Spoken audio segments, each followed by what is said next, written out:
தொடர்ந்து மாணவர் அரங்கம்.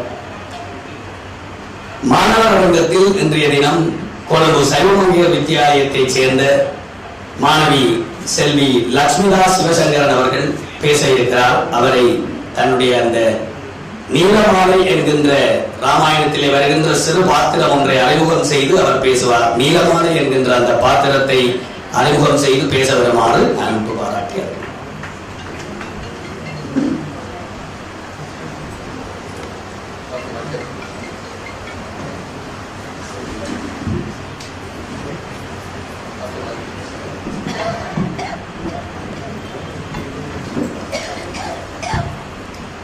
கோயிலின் சுவையில் கடவுளை சூழ்ந்து கோலமாவலை அவன் பெருமானின் பாதார விந்தங்களை தொட்டு வழங்கி அவனுடைய உள்ளூரி அறிவியல் தவழ்ந்தார் போர் வியாபித்தியான இடைக்கும் மண்ணை தமிழுக்கு என் தலையாய வணக்கம். அந்த அன்னை தமிழை இன்று வரையும் இனிமேலும் கன்னித்தமிழாக உலா கொண்டு வரும் இந்த விழாநாயகன் கம்பநாடனுக்கு என் கவி வணக்கங்கள். ஆன்றோரும் சான்றோரும் என்னை போன்றோரும் தமிழோடி திளைத்து கனிந்த வகையை கும்பிட்டு இங்கே கட்டை விரல் கேட்காத துரோகங்களாக வீட்டிருக்கின்ற உங்கள் அனைவரின் ஆசையையும் வேண்டிக் கொண்டு நேரடியாக நீலாமாலையின் அறிமுகத்திற்கு செல்ல முன்பதாக கம்பன் விழாவின் முதல் நாள் வெளியுரையில் எங்களுடைய வானதி கிருஷ்ணகுமார் ஐயா கம்பராமாயணம் என்பது வால்மீகி ராமாயணத்தின் மொழிபெயர்ப்பல்ல, அது கம்பனின் நூற்படைப்பு என்று குறிப்பிட்டிருந்தார். அதாவது இந்த ராமனும் சீதையும் வனவாசத்தில் இருக்கும் போது மாமிசம் உள்ளதாக வால்மீகி ராமாயணம் குறிப்பிடுகிறது. ஆனால் இங்கு கம்பனானவன் புலானிந்தாக என்கின்ற தமிழ் மரபின் கோட்பாட்டை ராமகாதை முழுவதுமாக இழுத்துச் சென்று ராமகாதையை முற்படைப்பு செய்திருக்கின்றார் என்று குறிப்பிட்டிருந்தார். ஆனால் இந்த கருத்தை வலுப்படுத்துகின்ற மேலும் வலுப்படுத்தும் முகமாக ஒரு ஆதாரம் இருக்கிறது. என்னவென்று பார்த்தால் இந்த கம்பராமாயணத்துக்கு மட்டுமே உரித்தாலும் கம்பனாலேயே படிக்கப்பட்ட ஒரு பாத்திர படைப்பு தான் நீலமாலை. ஆக பொதுவாக ராமாயணத்தில் மிக முக்கியமான பாத்திரங்கள் என்றால் தசரதன், அவர்களுடைய 3 மனைவிமார், புதல்வர்கள், அவருடைய கதாநாயகன் ராமன் இருக்கிறார்.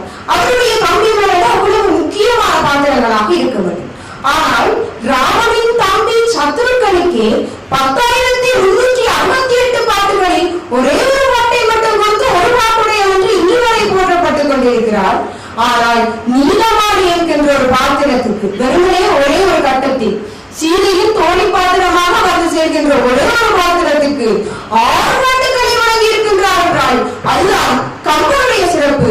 அதே மாதிரிதான் இந்த அறிஞரவையே இங்கு இருக்கின்றது. இந்த அறிஞரவையில் இங்கு எங்களுடைய மாணவர் அரங்கம் ஒன்றை அரங்கு செய்து எங்களை பேசுவதற்கும் உரையாடுவதற்கும் வாய்ப்பளித்திருக்கின்றது என்றால் அதுதான் கம்பன் கழகத்தினுடைய சிறப்பு, அதுதான் கம்பன் விழாவினுடைய சிறப்பாக இருந்து கொண்டிருக்கிறது.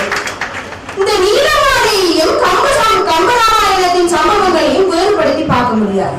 நீலமாலையும் கம்பராமாயண சம்பவம் ஒன்றாகத்தான் இருக்கிறது. ஆகையால் சீதையின் சுயம்பரம் என்ற ஒரு சம்பவத்தை விளக்க வேண்டிய கட்டாயத்தில் இருப்பதால் இந்த சீதையின் சுயம்பரம் என்பது வெறுமனே ஒரு சாதாரணமான விடயம் அல்ல.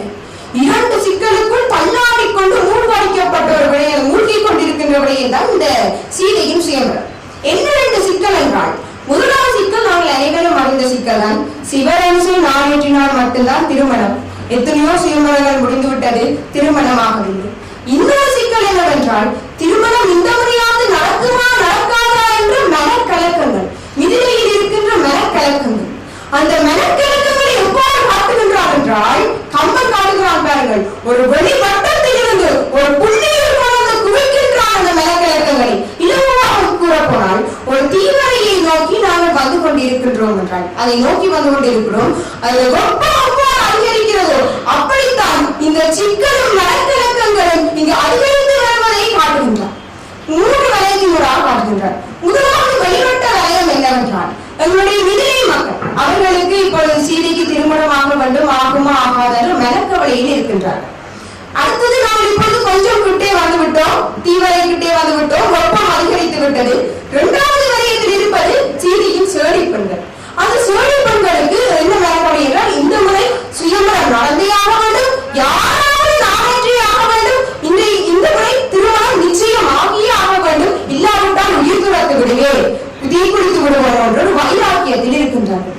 ஆனால் சீதை தீயுக்குள் இருந்து கொண்டிருக்கின்றார். அந்த ஒற்றை புள்ளியில் இருந்து கொண்டிருக்கின்றார் பாருங்கள்.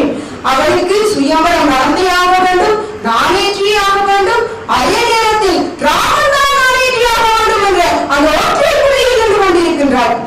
இதெல்லாம் இருக்க நீலமாலை எங்கே தேடினோம் என்றால் அதில் தான் விடயம் இருக்கிறது. இந்த சேரி பெண்கள் என்ற வளையத்திற்கும் சீதை என்ற ஒற்றை புள்ளிக்கும் நடுவே நின்று கொண்டிருக்கின்ற சேரி பெண்களில் இருந்து விலத்தி சீதையுடன் நின்று கொண்டிருப்பவர்கள் இந்த நீலமாலை இருக்கின்ற அந்த பாத்திரமாக இருக்கிறது. சரி, இனி நேரடியாக சுயம்பர விழாவுக்குள்ளேயே சென்று விடுவோம். அரசர் இருக்கிறார், ராமன் இருக்கிறார், விஸ்வாமித்திரர் இருக்கிறார், இளவரசர்கள் அரசர்கள் எல்லாம் இருக்கிறார்கள், எதிர்பார்ப்புகளுடன் இருக்கிறார்கள். ஆனால் இப்பொழுது இளவரசர்கள் அரசர்கள் எல்லாம் ஒருவரோடாக வந்து நாடேற்றுவதற்கு முயற்சி செய்கிறார்கள். அசைக்க கூட முடியவில்லை சிவதரிசனம். அப்பொழுது என்னுடைய விஸ்வாமித்திரர் என்ன செய்கின்றார் என்றால் ஒரு கண்குறிப்பு மூலம் ராமனுக்கு செய்தியை எழுப்புகின்றார். நீ போய் நாடேற்றுகின்ற ராமன் எழுப்புகின்றான் பாருங்கள். வலிந்தனை யாவுதி வாழ்வழி நோக்கி எழுந்த வலிந்தனை எழுந்தான் சொல்லி சொல்றார். ஓம் குண்டத்தில் நெய்யூற்று போல் அக்கில் எப்படி இருக்குமோ அப்படி ஒரு அக்கிரத்தில் எழுந்து நிற்கிறான். மாக மடங்களும் மாட்டுடையும் பொன் நாகமும் நாகமும் நாகம் நடந்தான். காலை என்ன யானை என்ன மலை என்ன அதெல்லாம் வைக்க தலை விழுந்து விடும். அப்படி ஒரு கம்பீரம் மலரையும் பார்த்து அவையே வியந்து பிரமித்து நிற்கும் போது அங்கு கம்பளர் விளையாட்டு செய்கிறான் பாருங்கள். எடுத்தது கண்டனம், இற்றது கேட்டார். நடுவுக்குள் நடந்தவை ஒன்றும் தெரியாது. காலத்தை நிறுத்தி வைத்து விட்டான் கம்பன். நாங்கள் இன்று பின்னவீனத்துவம் என்று மாறாடி கொண்டிருக்கின்றோம். அந்த காலத்திலேயே பின்னவீனத்துவத்தை காட்டிய கதை சக்கரவர்த்தி கம்பனாக இருக்கிறார். ஆக இப்ப நானேற்றி விட்டான். கொண்டாட்டம் நடக்கிறது, பெண்களோட பக்கம் கொண்டாட்டம், எல்லாரும் கொண்டாட்டமாக இருக்கின்ற அந்த நேரத்திலே பார்த்தோம் என்றால் சீதையின் உருவமாக உணர்ச்சியின் வடிவமாக நின்றவர்கள் எங்களுடைய நீலமணி. இற்றது காட்டான் என்றவுடன் எடுத்தால் சீதையிடம் சொல்ல வேண்டும் என்பதற்கு. ஆக ஆண்மகனையே இவ்வளவு வர்ணித்த அந்த கம்பன் பெண்ணோடினால் விடுவானா? அதையும் வர்ணிக்காமல் விட மாட்டான். வடங்களும் குலைகளும் வானவில்லிட தொடர்ந்த பூங்கலைகளும் குழலும் சோர்தர நுடங்கிய மின்னல நொய்தி நெய்தினால் நெடுங்கிடங் கிடந்த நீலமாலை அழகிய பெண், குவளை போன்ற கண்கள்,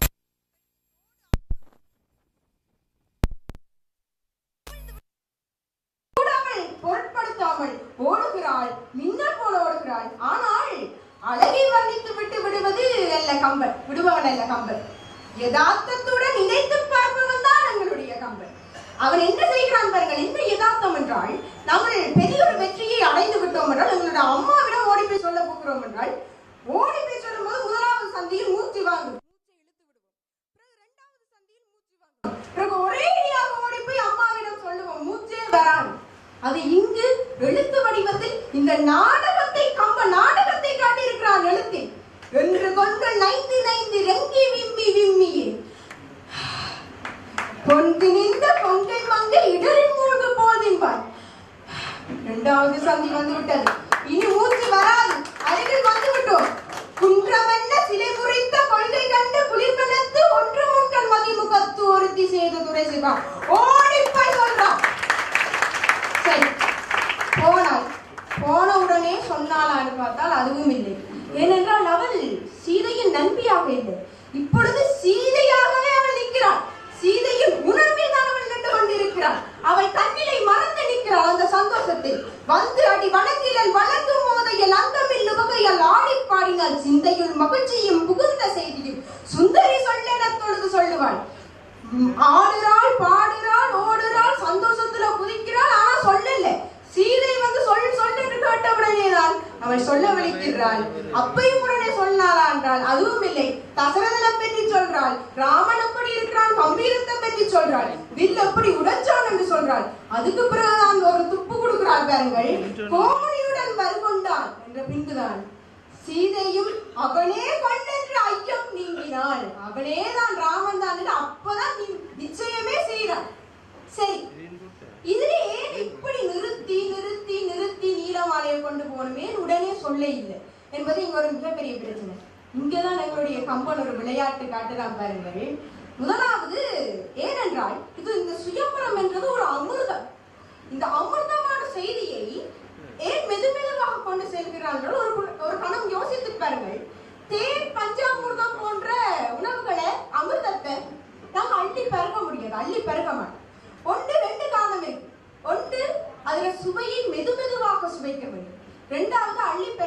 விட்டால் பிறக்கடித்து மோட்சமடைந்து விடுவோம். அதான் உண்மை. அதைத்தான் கம்பன் சீதைக்கு செய்கிறான். சீதை இந்த அமிர்தத்தை மெதுமெதுவாக சுவைக்க வேண்டும் என்று விரும்புகிறான். இரண்டாவது விடயம், அவள் மென்மையான மலர் போன்றவள். அந்த மலருக்கு இந்த அமிர்தம் ஒரேடியாக போய் சேரும் என்றால் அப்படியே பருகினால் ஆனால் அந்த மூச்சை இழந்து மோட்சமடைந்து விடுவாள் என்ற உண்மையை இங்கு காட்டுகிறான். அவள் ஒரு மென்மையான மலர் என்றதை எங்களுக்கு காட்டுகிறான். ஆக ஏன் இப்ப அவள் மென்மையான மலர் என்றதை காட்ட வேண்டும்? ஏனென்றால் இங்குதான் கம்ப ரசமே உருவாக்குது. என்னென்றால் அசோகவனத்திலே இதே மென்மையான மலர் தான் அங்க அரக்கியர் மத்தியில இருந்து கஷ்டப்பட போகுது, துன்பப்பட போகுது என்ற உணர்வின் ஆழத்தை அங்கு நாங்கள் உணர்ந்து கொள்வதற்காக இங்கேயே தொடக்க புள்ளியை போட்டிருக்கானண்டா. அதுதான் கம்பனுடைய விஜயானது சிறப்பாக இருக்கிறது. இந்த கம்பராமாயணத்துல பல பாத்திரங்கள் இருக்குது. பல பாத்திரங்களுக்கு தோழமை பாத்திரங்கள் இருக்குது.